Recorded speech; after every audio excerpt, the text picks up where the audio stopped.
Në 2025-ën, drejtësia e posaçme shpeshtoi goditjen ndaj krimit të organizuar dhe korrupsionit.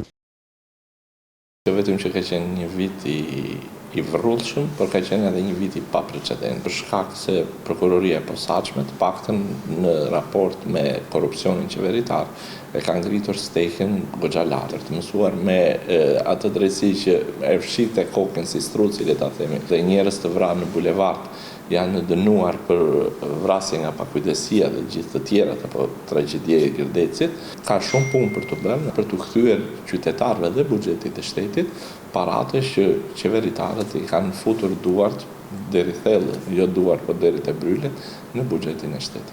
Zvarritja e seancave paraprake që vendosin për fatin e dosjeve, nëse do t'i nënshtrohen apo jo gjykimit, rrit edhe risku në shtimit të stokut në gjykatën e posaçme.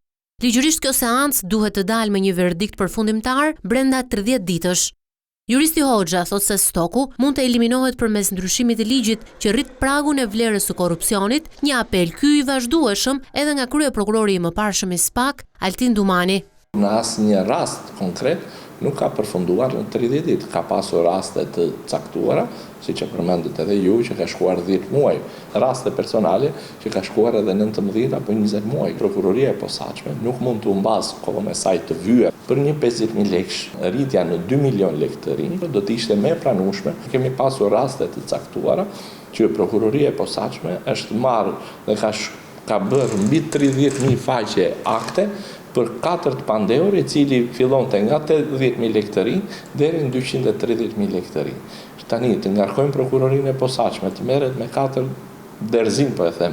Në bankën e të akuzuarve nga SPAK për 2026-ën, do të ulet ish presidenti Ilir Meta dhe ish bashkëshortja e tij Monika Kryemadhi për çes dijan e lobingun.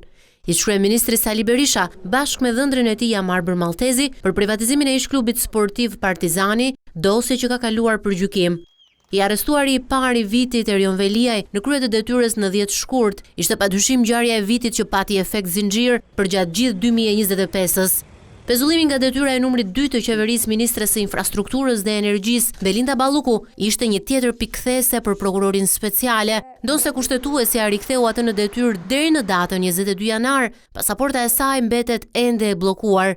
Ndaj krimit të organizuar pati një tjetër revansh, ai i fillim vitit. Rënja e Urës, operacioni me të njëjtin emër, ishte një tjetër kulmim i luftës ndaj krimit të organizuar. Në dhjetor SPAK lëshoi flet arreste për Ergyes Agasin dhe Ermal Beqirin. Ishte hera e parë që kjo prokurori faktoi ekzistencën e një grupi që funksiononte si shtet paralel ku krimi i organizuar e korrupsioni bashkëjetonin.